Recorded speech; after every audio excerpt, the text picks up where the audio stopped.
이번 주에 우리에게 주신 말씀은 이제 요한계시록 22장 10절 말씀이에요.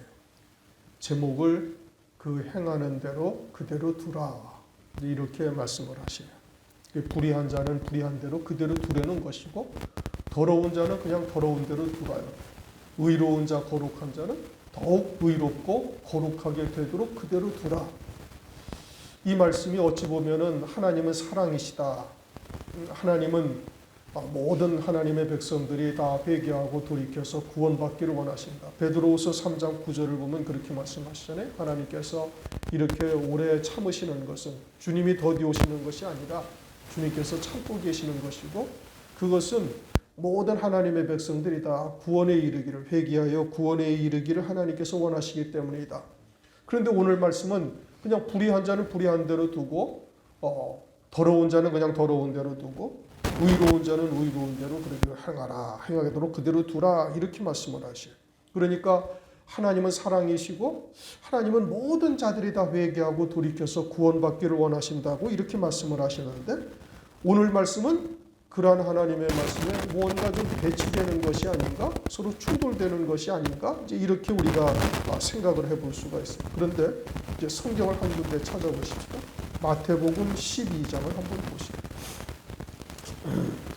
이 말씀을 아주 잘 보셔야 됩니다. 뭘 말씀하시는지를 잘 깨달아야 돼. 마태복음 12장 17절부터 20절까지. 17절. 이는 선지자 이사야로 말씀하신 바. 그러니까 이사야의 때에도 이와 똑같았다는 얘기입니다. 그리고는 18절부터의 말씀이 이사야 42장에 있는 말씀이에요. 이사야 42장 1절 이하의 말씀이 똑같은 말씀이 이사야의 때에도 있었던 거예요. 우리가 마태복음 15장을 보면은 9절에 사람의 계명으로 하나님을 헛되이 경배하고 있다라고 주님이 유대인들을 책망하시는데, 그 말씀도 어디에 있어요? 이사야서에 있어요. 이사야서에 유대가 멸망하기 전에 하나님께서 이사야 선지자를 통해서 이스라엘 백성들, 유대 백성들을 책망했던 내용인데, 그 내용을 그대로 주님이 빌어가지고 그 말씀을 이용을 해서 또 예수님 당시에 또 똑같은 상황이 그대로 벌어지고 있음을 책망하고 계시잖아요. 지금 오늘 이 말씀도 18절 이하의 말씀도 이사야서 42장의 1절 이하에 기록된 말씀이에요. 그러면 이사야의 때에도 또 이와 같은 상황이 되어져서 그들이 바벨론에 의해서 멸망당했고, 예수님의 때에도 똑같이 이와 같은 상황이 벌어졌다라는 것을 우리들에게 영적으로 교훈해 주시는 겁니다. 그리고 주의 초림은 또 뭐와 관련이 있어요? 주의 재림과 관련이 있는 거예요. 이제 18절부터 다 잘 읽어보세요. 18절, 마태복음 12장 18절입니다. 보라, 나의 택한 종 곧 내 마음에 기뻐하는 바 나의 사랑하는 자로다. 내가 내 성령을 줄 터이니 그가 심판을 이방에게 알게 하리라. 그가 다투지도 아니하며 들레지도 아니하리니 아무도 길에서 그 소리를 듣지 못하리라. 상한 갈대를 꺾지 아니하며 꺼져가는 심지를 끄지 아니하기를 심판하여 이길 때까지 하리니. 이제 주님이 오셔서 이와 같은 상황이 또 벌어진다는 얘기고, 이사야의 때에도 똑같이 이러하다가 바벨론에 멸망당한 거예요. 그리고 주님이 오셨을 때 주님이 다투지도 아니하고 들레지도 아니하고, 들레다라는 것은 큰 소리로 막 외치시는 겁니다. 그럼 주님이 오셔가지고 막 유대인들하고 논쟁을 벌이셨어요? 안 하셨어요. 막 큰 소리로 이것이 진리고 너희들이 지금 잘못된 길로 가고 있다고 막 큰 소리로 외치면서 이스라엘 백성들을 책망하시거나, 막 어떻게 막 하늘에서 천둥과 막 땅이 갈라지는 표적을 보여가지고 이스라엘 백성들에게, 당시 유대인들에게 진리가 무엇인지를 막 그들에게 말씀하셨나요? 그렇게 하지 않으셨단 말이에요. 그리고는 주님이 택하신 자들에게만 진리의 말씀을 듣게 하셔요. 그리고는 마태복음 13장을 보면은 천국의 비밀을 아는 것이 너희들에게 허락되었지만 저들에게는 아니 되었다. 그러면 그들은 어떠하다는 거예요? 심판이 이미 임했다, 이 뜻인 겁니다. 주님이 초림을 하셔가지고 주께서 말씀을 증거하시는데 그 말씀을 해당되는 자들에게만 증거하셔요. 저 제자들에게 또는 120명의 마가다락방의 성도들에게 택하신 하나님의 백성들에게만 증거하시고 나머지 유대인들에게는 그들에게는 하나님의 말씀을 막 이것이 진리다, 하나님의 뜻이 일하다, 이 외출한 무덤들아 너희들 빨리 돌이켜 회개하라, 그러지 않으면 하나님의 막 심판을 받는다, 진노의 심판을 받는다라고 그들에게 외치셨는가? 안 외치신 거예요. 이게 신기한 일이잖아요. 그런데 그것을 지금 뭐라고 하면 심판을 이방에게 알게 하리라. 심판이 이미 임했다라는 겁니다. 주님의 말씀을 듣지 못하는 것 자체가 심판이라는 얘기예요. 그러니까 주님께서 이미 화인 맞은 자들이고 이미 사람의 계명으로 혼잡된 말씀으로 완전히 미혹의 영에 속해서, 다른 말로 하면 귀신으로 충만해 있어서, 본인들은 성령이다, 본인들은 오직 예수, 오직 말씀이라고 본인들은 주장할지 모르지만 주님이 보시기에는 완전히 귀신으로 충만해가지고 더 이상 하나님의 말씀이 들어갈래야 들어갈 틈이 없는 거예요. 대제사장, 서기관, 당시의 바리새인들 또는 사두개인들, 겉으로 보기에는 하나님의 말씀을 얼마나 철저히 지키는지 몰라요. 외형적으로는. 율법을 철저히 지켜서 율법의 의로는 흠이 없다라고 자타가 인정하고 있는데 주님은 이미 그들은 심판을 해버려가지고 그들은 들어도 듣지 못하고 보아도 보지 못하고 깨닫지 못하게 되어 있다 이겁니다. 이미 심판하신 거예요. 그러니까 누가복음 9장 45절에도 뭐라고 말씀해요? 이 말씀이 저들에게는 감추인 것이 되었다는 거예요. 하나님께서 열어주질 아니하시는 거예요. 그렇게 그들은 아무리 주님께서 말씀을 증거해도 말씀을 들으려고 하지 않아요. 그냥 떡이나 먹고 배부르려고 온 것이고 귀신들이나 쫓겨나가고 병이나 낫는 것을 위해서 주님에게 왔을 뿐이지 진리가 무엇인지를 들으려고 하지를 않는다 이겁니다. 하나님의 뜻이 어디에 있는지는 전혀 생각지 않는 거예요. 그러니까 아무리 주님께서 말씀을 증거해도 더 이상 돌이킬래야 돌이킬 수가 없으니까 이미 심판을 하신 것이다. 뭐가? 주님의 초림이 그러하다 이겁니다. 그래가지고 그들에게는 다투지도 아니하고 들리지도 아니하고 그냥 내버리시는 거예요. 이미 화인 맞은 자들이 되어졌으니까 회칠한 무덤같이 되어졌으니 겉은 하얗게 칠해서 깨끗한 듯이 보이는데 속에는 온갖 죽은 뼈와 더러운 것이 가득하다 이겁니다. 그러니까 하나님께서 이미 심판해버리신 거예요. 그러니까 상한 갈대는 말씀의 잣대를 의미하는 겁니다. 갈대라는 것이 히브리어 헬라어 원어가 갈대라는 것은 잣대를 의미하는 거예요. 그러니까 말씀의 잣대인데 말씀의 잣대가 상해버린 거예요. 그러면 꺾어버려가지고 새 um이 돋아나게 해서 새롭게 그들을 하셔야 되는데 그러지 아니하고 그냥 상한 대로 그대로 딱 내버리는 거예요. 그게 뭐예요? 심판하신 거다 이겁니다. 그리고는 상한 갈대를 꺾지 아니하고 꺼져가는 심지를 끄지 아니한다. 꺼져가는 심지가 그게 얼마나 고약한 냄새가 나요. 막 눈에 그 촛불이 꺼져가면서 꺼져가는 연기가 눈에 들어가면 눈이 따갑잖아요. 그러면 빨리 꺼버리든지 새로운 불을 켜든지 이래야 될 터인데 그러지 아니하고 그대로 버려두신다. 그건 뭐예요? 이미 심판하셨다 이겁니다. 어떻게 하셔서? 주님이 오셔서. 주님이 오신 것이 이미 심판이다 이겁니다. 그러면 주님이 오셨다? 그것은 주님이 말씀이 육신을 입고 오신 거예요. 오늘날은 어떻게 오셔요? 말씀으로 오시는 거예요. 오늘날 말씀으로 오시는데 지금 오늘 말씀이 어떻게 돼요? 열린 책을 뭐라고 하나? 뭐라고 하시는 거예요? 닫지 말라 이겁니다. 인봉하지 말라. 이 예언의 말씀이 이미 열렸다 이거예요. 열렸다라는 것은 말씀이 육신을 입고 주님이 오신 것이나 성령으로 말씀을 오늘날 우리들에게 깨닫게 하신 것이나 똑같은 거예요.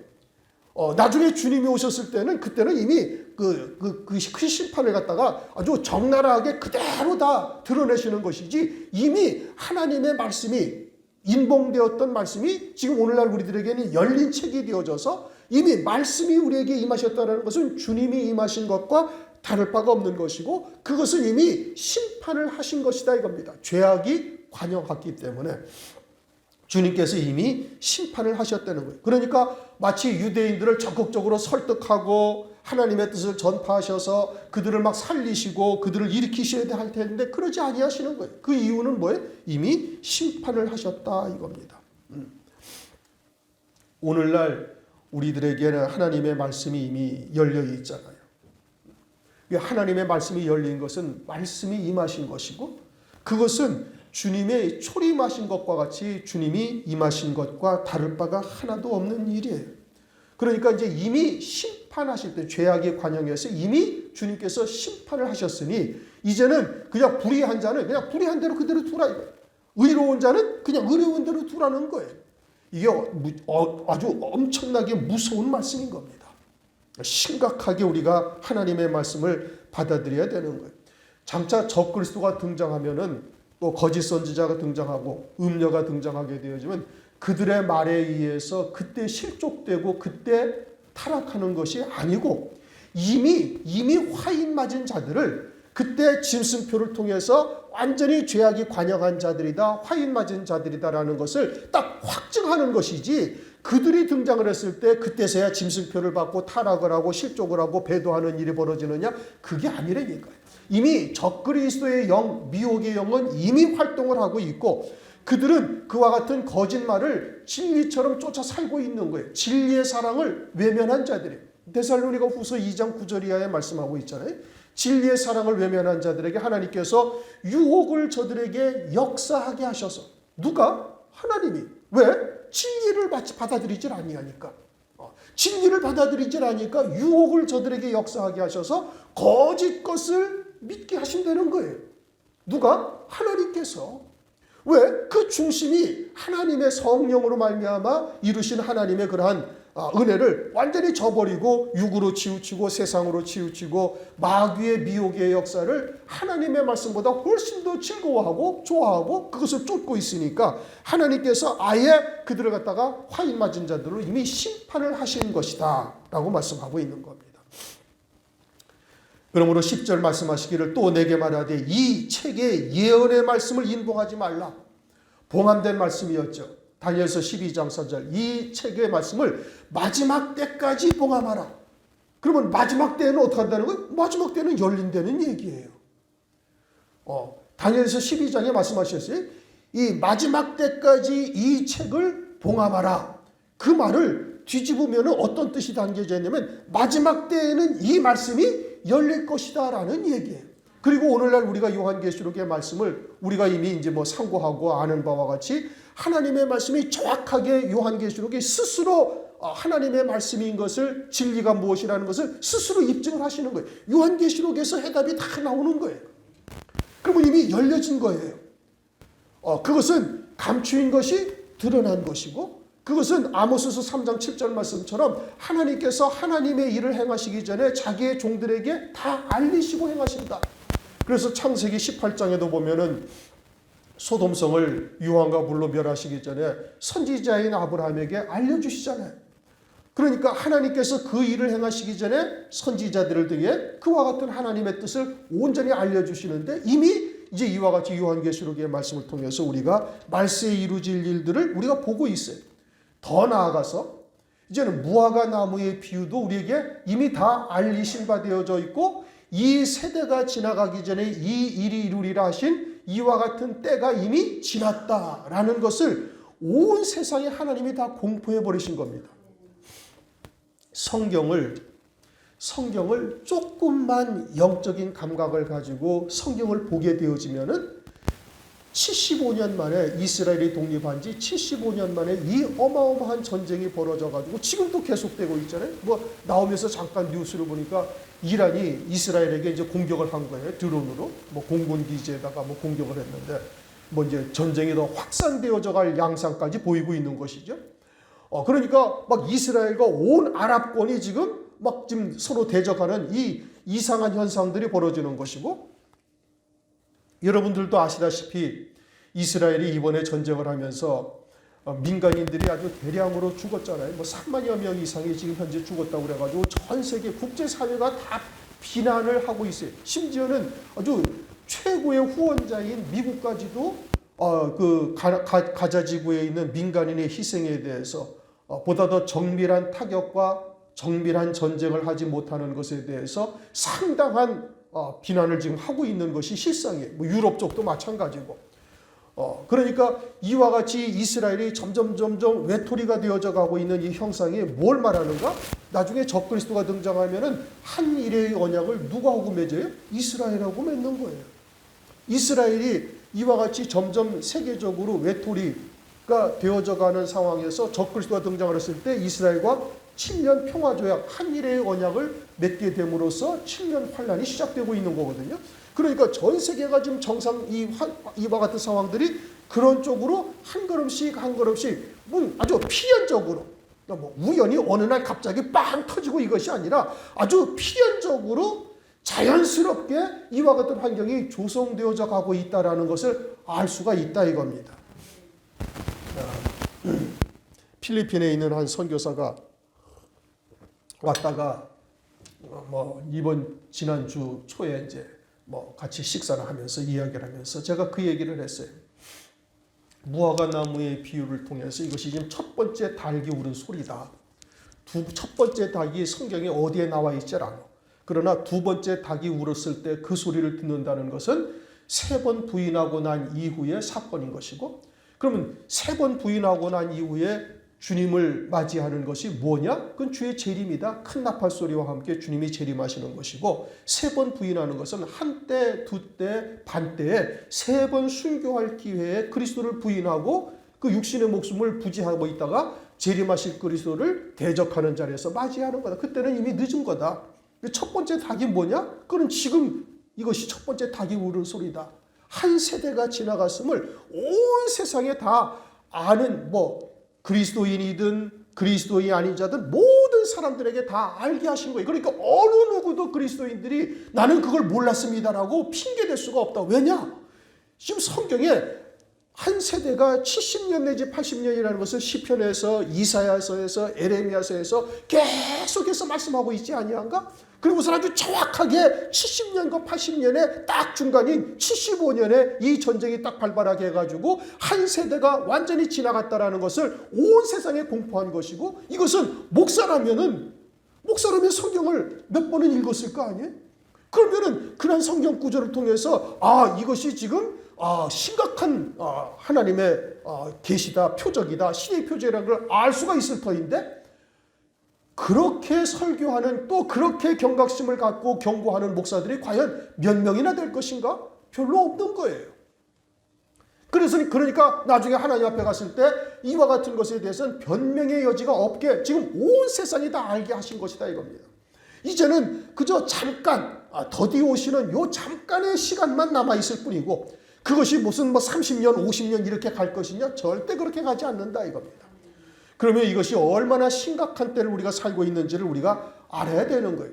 이와 같이 하나님이 말씀을 통해서 열어놓으셔서 이제는 시대의 표적을 통해서 또는 요한계시록의 말씀을 통해서 모든 것이 이와 같이 확증되어진 이와 같은 상황이니, 이러한 때는 주의 종들이 어떻게 되는 거예요? 이제는 깨어 있어야 되는 것이고, 더욱더 경각심을 갖고 시대의 표적을 보고 주의 재림을 증거해야 되는 거예요. 그리고는 요한계시록의 말씀을 어떻게 해야 되는 거예요? 인봉하지 말라 이겁니다. 열려진 책을 봉함해서는 아니 되는 거예요. 그런데 오늘날 요한계시록의 말씀을 설교하고 있는 곳이 과연 몇 곳이나 되겠어요, 여러분? 요한계시록을 오늘날도 여전히 보는 것을 이상하게 보죠. 금서처럼 여기죠. 성경에 있는 말씀인데, 그것도 성경 전체의 결론적인 말씀이고, 그리고서는 또 어떤 이단이 그냥 14만 4천을 갖다가 주야장창 외치고 있으니까 14만 4천만 이야기하면 무슨 신천지니 구천지니 어쩌고 저쩌고, 이게 말씀도 모르면서 아주 단편적인 그냥 단세포적인 생각들만 가지고서 그냥 판단을 하는 거예요. 성경이 뭘 말하는지는 아예 생각지도 않는 것이죠. 그러니까 아주 유아기적 신앙, 아주 젖먹이 신앙에서 한국교회가 벗어나고 있지를 전혀 못하고 있는 거예요. 그러니 환난 날에 과연 어떻게 구원을 받을 수 있을 것인가? 구원받을 자가 거의 없는 거죠. 참 심각한 문제인 것이죠. 그러니 내게 말하되 이 책의 예언의 말씀을 인봉하지 말라. 봉함에서는 아니 되는 것이고, 그럼 어떻게 되는 거예요? 하나님의 말씀을 적극적으로 선포해야 되는 거예요. 때가 어떠하더라? 때가 가깝다. 언제로부터 때가 가까운 거예요? 요한계시록의 말씀이 쓰여진 때로부터 때가 가깝다는 얘기입니까? 아니죠.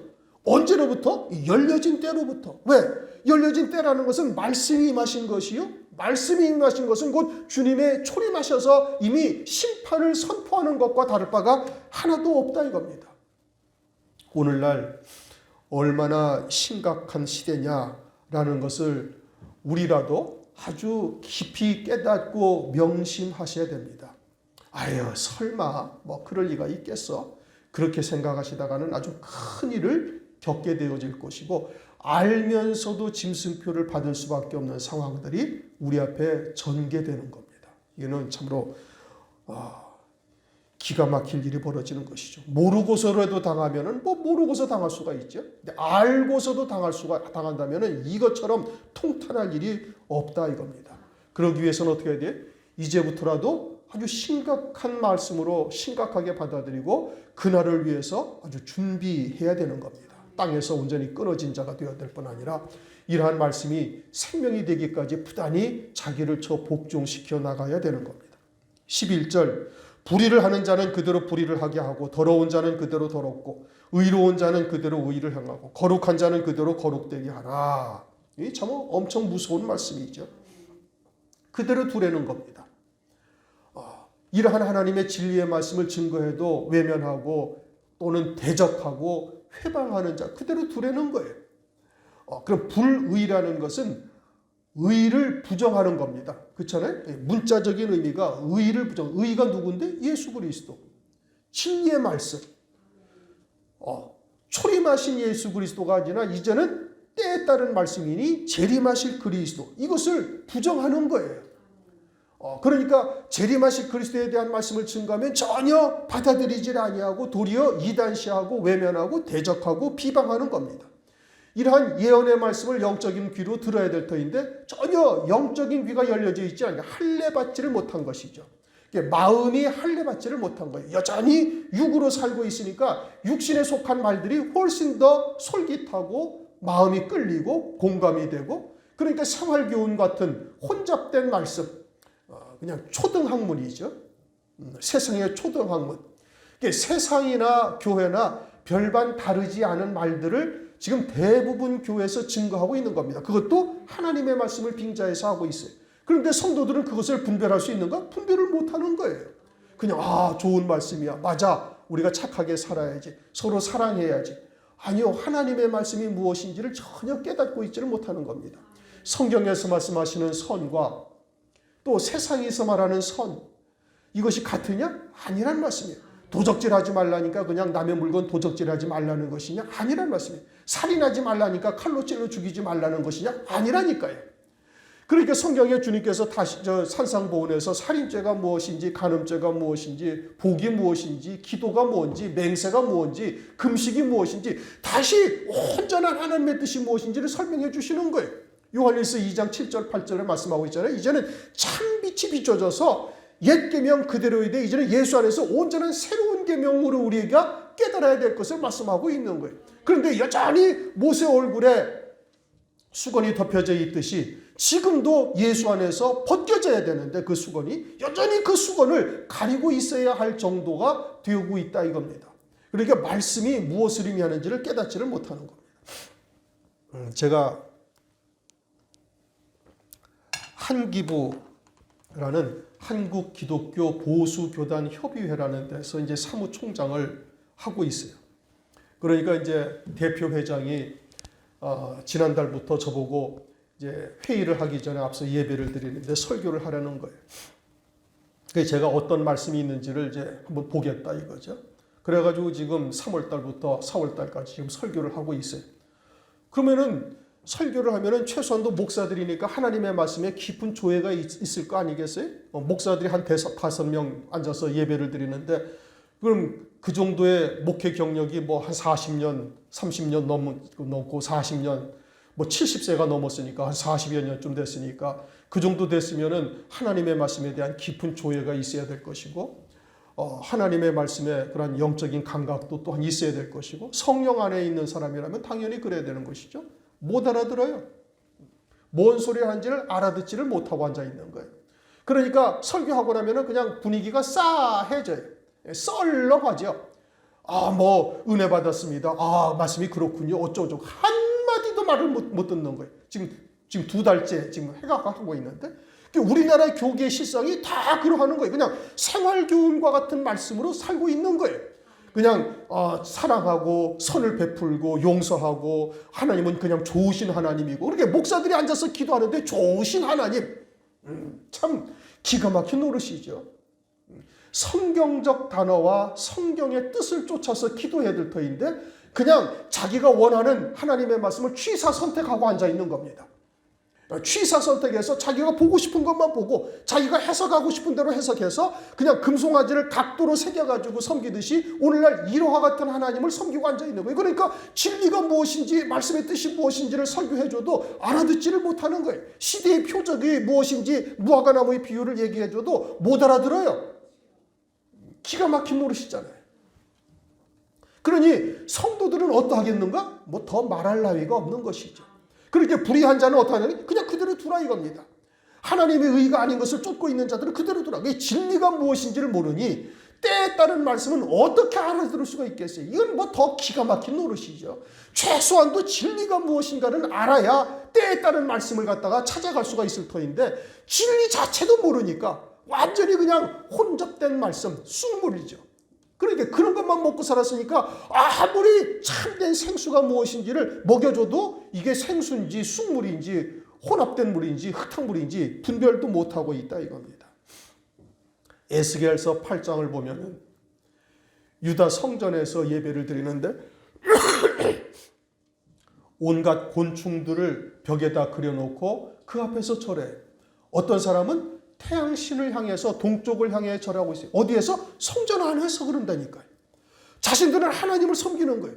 자신들은 하나님을 섬긴다고 하나님을 섬기고 있는데 하나님이 보시기에는 온갖 우상들만 섬기고 있다 이겁니다. 오늘날 교회들의 모습이 마지막 때가 그러한 거예요. 그러니까 불의를 해나가는 자는 이제는 그냥 두라 이거예요. 더 이상 그들은 회개하여 돌이킬 수 있는 상태가 아니니까 불의를 행하는 자는 그대로 불의를 두고 더러운 자, 이 더러운 자는 뭐 이게 불의를 행한다는 것은 하나님의 말씀이 아닌 다른 것을 쫓고 있는 거예요. 하나님 안에서.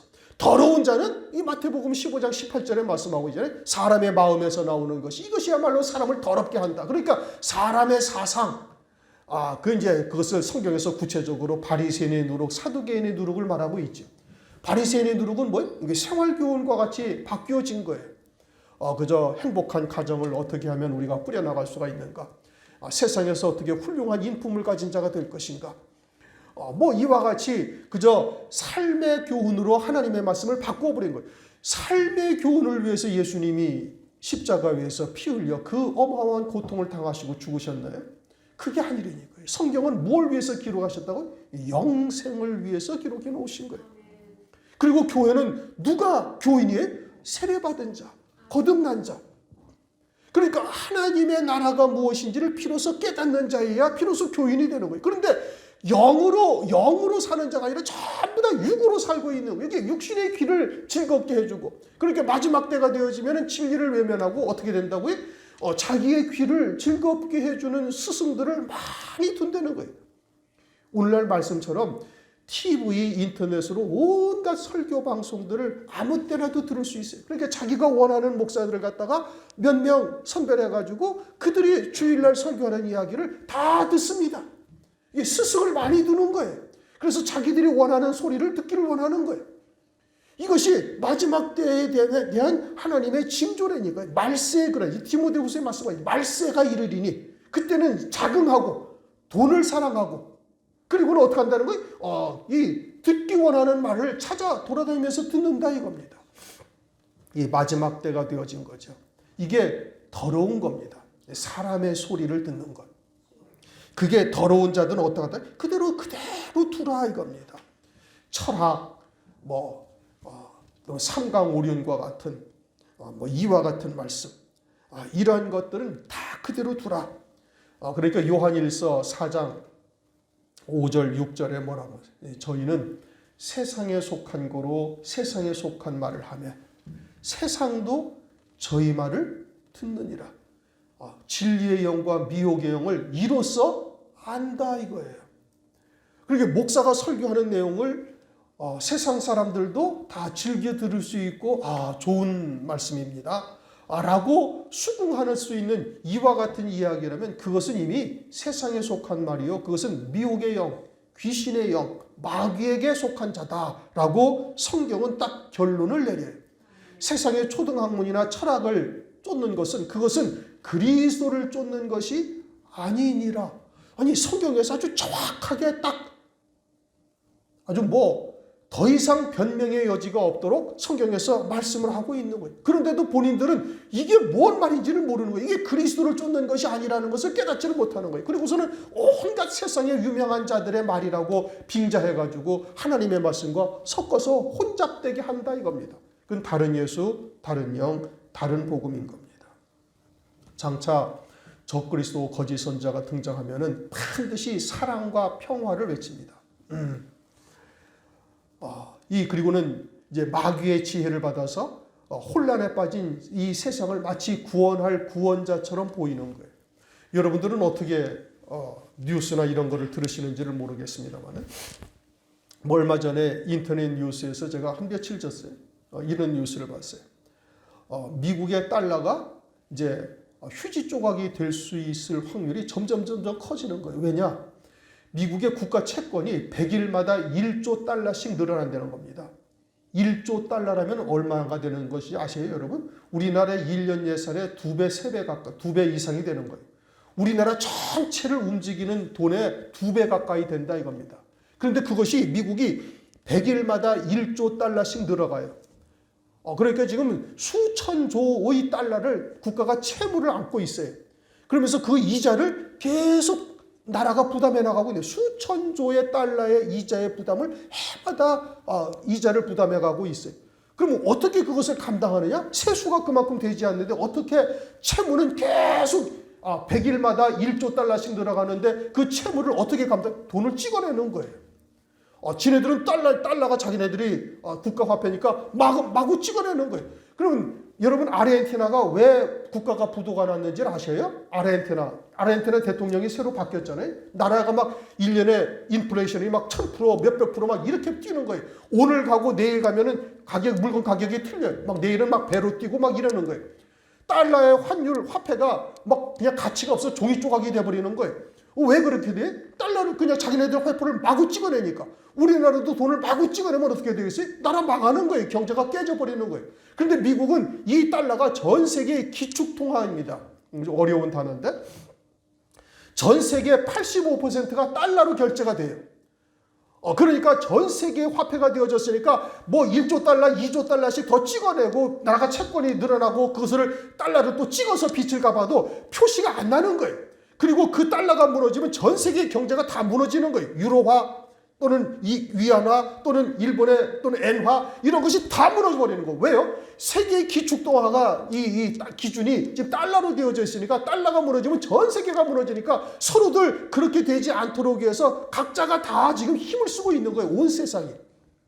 그런데 마구 찍어내가지고 계속 그런 식으로 불어나면 어떻게 되겠는가?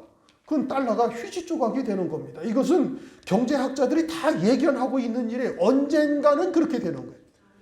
그러면 세계 경제가 어떻게 다 그냥 공황 상태가 벌어지고 그것을 적그리스도가 등장하면 그것을 기가 막히게 해결하고 또는 뭐 세상의 빈곤을 퇴치하자, 기아를 해결하자 이와 같은 아주 사람들이 듣기에 기가 막힌 이야기들만 하고 그러니까 세계의 지도자로서 추앙받고 등장을 하면서 그리스도처럼 등장하게 되어질 환경이 이제 조성되어져 가고 있는 것이죠. 이와 같은 때가 얼마 남지 아니한 겁니다. 그러니 오늘날 교회가 하는 말이 사랑과 평화를 얘기하는데 그것이 하나님의 말씀에 의한 사랑과 평화가 아니거든요. 성경에 근거한 사랑과 평화가 아니라 세상에서 말하는 사랑과 평화를 교회에서도 이야기를 하고 있으니 적그리스도 등장해서 그와 같은 말을 하면서 세상을 마치 구원할 자처럼 등장하게 되어지면 쫓지 아니할 수가 있겠는가? 당연히 쫓게 되는 거예요. 그러니까 이와 같이 불의한 자 더러운 자는 어떻게 해? 그대로 두라 이겁니다. 이미 짐승표를 받을 자들로 확정되었다. 언제부터? 이 말씀이 열려진 때로부터. 그것은 주님이 오신 것과 다를 바가 없는 거예요. 이미 심판을 알게 하라. 그 다음에 의로운 자는 뭐예요? 의로운 자는 예수 그리스도 안에 있는 자죠. 다른 말로 하면 진리 안에 있는 거예요. 진리 안에 있으면 시대의 표적을 보고 때에 따른 말씀을 쫓을 수밖에 없게 되어져 있는 거예요. 그러면 어떻게? 당연히 시대의 표적을 보고 재림하실 그리스도를 소망하며 그 믿음 안에 사는 거죠. 어찌하면 신부의 신앙에 이를 수 있는 것인가? 내게 땅에서 끊어지지 아니하는 것이 무엇인가? 그러면서 요단강을 거쳐 넘어갈 자로 세워지는 일에 전심전력 달려가는 겁니다. 광야교회와 같이 요단강 앞에 선 제사장과 같은 믿음의 자리가 무엇인가를 바라보고 끝까지 그것을 위해서 달려가는 것이죠. 그리고는 주님처럼 요한복음 10장 18절 나는 버릴 권세로 버리고 다시 얻을 권세로 얻는다. 이와 같은 믿음의 자리에 서기 위해서 여러 가지에 오는 시험, 불같은 믿음의 시련을 그 믿음으로 이겨나가는 겁니다. 저 지난 시간에 우리가 히브리서 12장을 통해서 우리가 이룬 곳은 하늘의 시온산에 이른 거예요. 우리가 이 땅에 살면서 무엇을 바라보고 살아가는가? 장자들의 총회를 우리가 바라보고 사는 거예요. 하나님의 도성 새 예루살렘 성을 바라보고. 그렇게 육신의 눈에 보이는 것은 그건 허상이에요. 실상은 뭐예요? 하나님의 나라가 실상이라니까요. 믿음은 바라는 것들의 실상이요 보지 못하는 것들의 증거다. 우리가 그와 같은 것을 바라보고서 세상 일을 결정해야 되는 거예요. 아, 내가 어디로 가야 이것이 옳을 것인가? 그러니까 새 예루살렘 성 그 하나님의 도성을 바라보고 내 발걸음을 어떻게 옮겨야 될 것인가를 결정해 나가야 되는 거예요. 그것이 믿음으로 사는 자예요. 그것이 말씀에 붙들려 사는 자예요. 그것이 내가 사는 것이 아니라 그리스도로 사는 것이고 영에 속한 자로서의 발걸음을 내딛는 거죠. 그러면 그와 같은 믿음 안에 사는 자, 의로운 자라면 지금 무엇을 결정하겠어요? 새 예루살렘 도성을 바라보고 그 장자들의 총회에 참여할 것을 위해서 발걸음을 옮기는 것이죠. 그게 의로운 자예요. 그러니까 의로운 자는 의로운 대로 그대로 두라 이겁니다. 그들은 환난을 두신 뜻을 아는 겁니다. 환난이 결코 두려웠고 무서운 것이 아니라 이것이 나를 온전케 하시는 역사다 깨닫는 거예요. 그 환난을 통해서 정결함을 있게 하셔서 예수님이 걸어가셨던 그 길, 하나님의 말씀을 인하여 목배임 받기까지 그냥 신앙의 정절을 지키는 자리에까지 서게 하시는 역사라는 것을 깨닫는 거예요. 그것을 통해서 첫째 부활의 영광을 입히시려는 하나님의 은혜를 깨닫는 것이죠. 그게 의로운 자다 이겁니다. 그 의로운 자는 어떻게? 의로운 대로 그대로 두라. 그들은 오늘날 말씀을 듣고 시대의 표적을 보고 깨닫는 겁니다. 그 다음에 거룩한 자. 의로운 자는 어린 양의 생명책에 그 이름이 농명이 된 것이고 계시록 13장 8절 죽임당한 어린 양의 생명책. 그것은 뭘 깨닫느냐? 내가 이 땅에 보내심 받은 것이 도살할 양처럼 순교케 하시기 위해서 나를 이 땅에 보내셨구나라고 깨닫게 되어지면 아주 간단해요. 쉬워요. 근데 어떻게 하여야 내가 순교를 할 것인가? 이걸 쫓게 되어지면 그건 어려운 거예요. 그러니까 하나님의 뜻은 뭐예요? 나를 위해서 첫째 부활의 영광을 하늘에 예비해 놓으시고 그것을 위해서 나를 이 땅에 보내셨고 이 마지막 때 환난을 통해서 그 일을 이루시기 위함이구나. 나는 아예 이 땅에 도살할 양으로서 보내심을 받은 거로구나 라고 깨닫고 신앙의 결단을 하면은 이제는 믿음으로 나가는 길이 그렇게 어렵지가 않은 거예요. 그것이 의로운 자인 거. 거룩한 자는 이제 그와 같은 과정을 거쳐서 그들 가운데 택하심을 입어서 흰옷을 입고 나와 함께 다니는 자. 계시록 3장 4절 사대교회에 그렇게 말씀하시죠. 흰옷을 입고 주님과 함께 다니는 자. 그 흰옷을 입었다라는 것은 이미 어린 양의 생명책에 농명이 된 것이고 주님과 함께 다니는 것은 이제 그와 같은 하나님의 말씀을 선포해서 살릴 자를 살리는 일을 감당해 나가는 것이죠.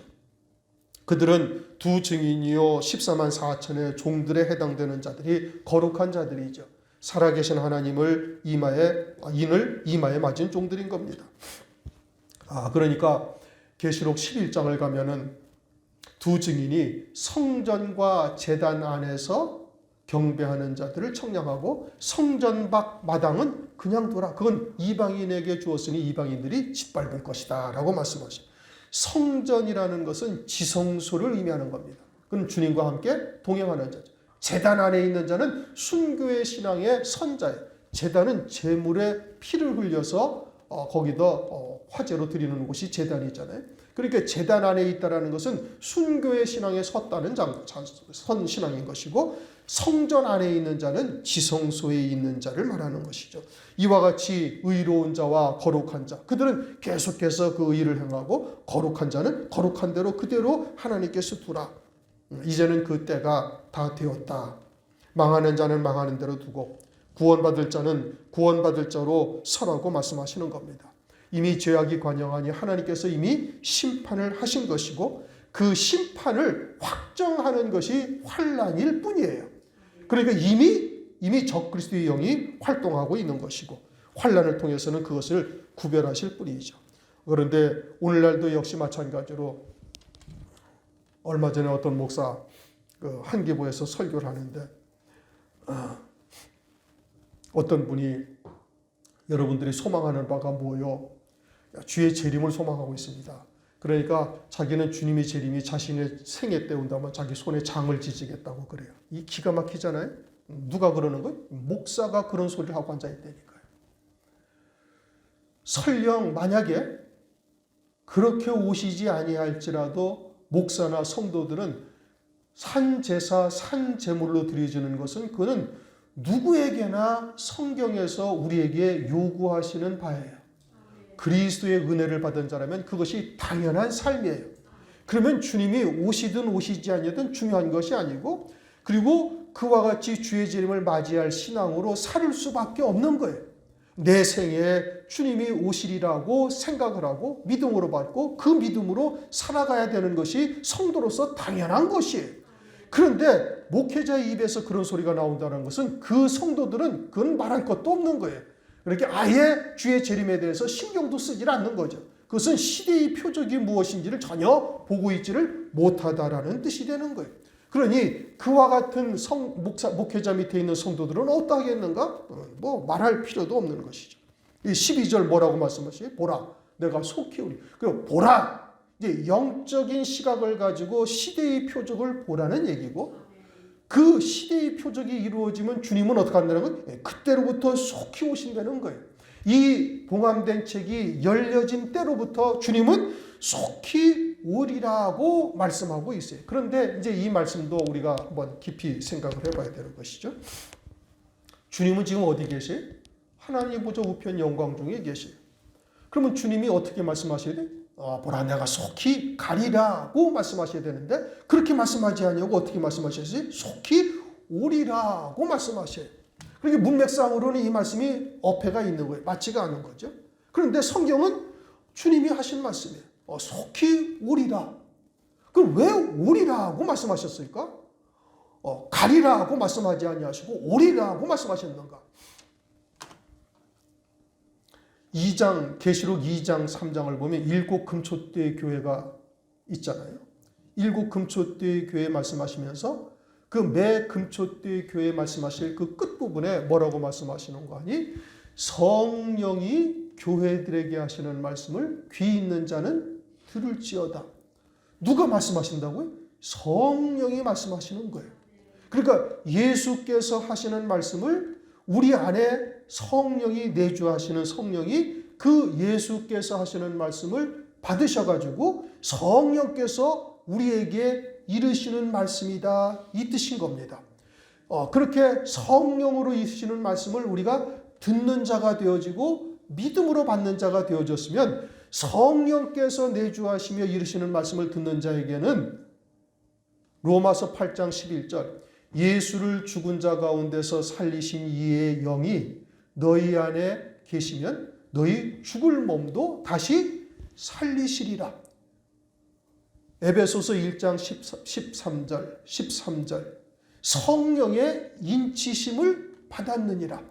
그러면 그것이 보라, 내가 속히 오리라고 하시는 이 말씀의 뜻이 무엇인지를 깨닫는 자는 성령께서 깨닫게 하신 것이고, 성령께서 깨닫게 하셨다라는 것은 성령으로 그와 같은 일이 이루어질 때 첫째 부활의 영광에까지 이르도록 확정된 자요, 인친 자요, 그때까지 이끌어 우리를 갖다가 인도하시겠다는 약속이다, 이 뜻인 겁니다.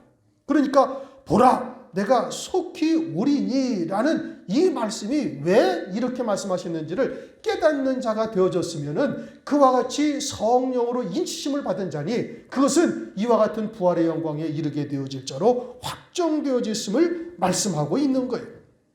그러한 자들에게 내게 줄 상이 내게 있다. 주님이 우리에게 줄 상은 뭐예요? 이제 첫째 부활의 영광이요, 어린 양의 안에 그리스도의 신부로 세워지는 거예요. 새 예루살렘 도성을 그리스도와 함께한 후사가 되어 그 영광을 누리는 자가 되는 것이 우리가 소망하는 상급이고, 이 말씀을 받는 자들에게 예비된 영광이에요. 그와 같은 것을 주님이 우리에게 주시겠다라고 말씀하고 있는 것이고 각 사람에게 그의 일한 대로 갚아주리라. 고린도전서 15장 42절을 보면 해의 영광이 다르며 달의 영광이 다르고 별의 영광이 다른데 별과 별의 영광이 다르더라. 그렇게 말씀하시죠. 그러니까 해의 영광이 물론 달이나 별의 영광 뭐 비할 바가 되지 못하죠. 그렇게 아주 으뜸되는 영광이요 최고의 영광인데 해의 영광도 각각이 다르다라고 말씀하고 있어요. 그러니까 각각이 다 일한 대로 하나님께서 그대로 갚아주시겠다. 하나님의 말씀인 겁니다. 하나님이 이 말세를 만난 우리들에게 주신 언약의 말씀이에요. 그리고 이 말씀대로 이제는 하나님의 말씀이 우리에게 열린 책이 되어졌고 그것은 주님이 초림하신 것과 말씀이 육신을 입고 오신 것이나 말씀이 우리에게 임하신 것이나 다를 바가 하나도 없는 것이고 이제는 속히 오실 것이니 불의를 행하는 자는 그냥 불의를 행하는 대로 그대로 두라. 더러운 자는 그냥 더러운 대로 그대로 두고 의를 행하는 자는 의로운 자는 그대로 의를 행하게 하고 또 거룩한 자는 그대로 거룩되게 하라고 말씀하고 있는 겁니다. 오늘날 우리가 하나님의 말씀을 통해서 혹여나 주의 재림이 내 생에는 올까라고 의아심을 가져서는 아니 되는 거예요. 시대의 표적을 보고 때의 심각함을 우리가 깊이 깨닫고 속히 땅에서 온전히 끊어진 자여 이제는 의로운 자, 더 나아가서는 거룩한 자의 반열에 설 것을 위해서 부단히 자기를 복종시키며 달려가야 할 때다 이겁니다. 아주 심각한 때라는 것을 우리가 깊이 깨닫고 불의한 자, 더러운 자, 그들이 대적하고 비방하는 것 개의할 필요가 없는 겁니다. 하나님의 말씀을 증거해서 더 이상 받지 아니하는 자는 그것으로 하나님께서 이미 심판을 알게 하신 거예요. 그러니까 우리가 그와 같은 것은 제쳐두고 아직 남은 자로서 이와 같은 진리의 말씀을 듣지 못해서 구원에 이르지 못하는 자가 있다면 속히 그들로 이러한 하나님의 말씀을 통해서 구원의 반열에 함께 설 수 있기를 위해서 기도하시고 또 힘써 노력하시기를 주의 이름으로 축원합니다. 기도하겠습니다. 하나님 아버지 감사합니다. 오늘 요한계시록의 말씀을 통해서 이 책의 말씀을 이제는 인봉하지 말라. 때가 가깝다. 이미 말씀이 우리에게 열린 바가 되어졌으면 이미 심판의 때가 시작이 된 것이고 이제는 불의한 자, 더러운 자는 그대로 더럽고 불의한 대로 두고 의로운 자, 거룩한 자는 그대로 의를 행하고 거룩되게 하라. 말씀하신 대로 속히 주님의 뜻이 온전히 이 땅에서 이루어질 수 있도록 역사하여 주시옵소서. 그와 같은 일에 우리가 또 우리 교회가 쓰임받기를 원합니다. 모세가 하나님의 오른손에 지팡이가 되었던 것처럼 우리도 주님의 지팡이가 되어 그 일에 쓰임받을 수 있도록 은혜 위에 은혜를 더하여 주시옵소서. 감사드리옵고 예수 그리스도의 이름으로 기도드립니다.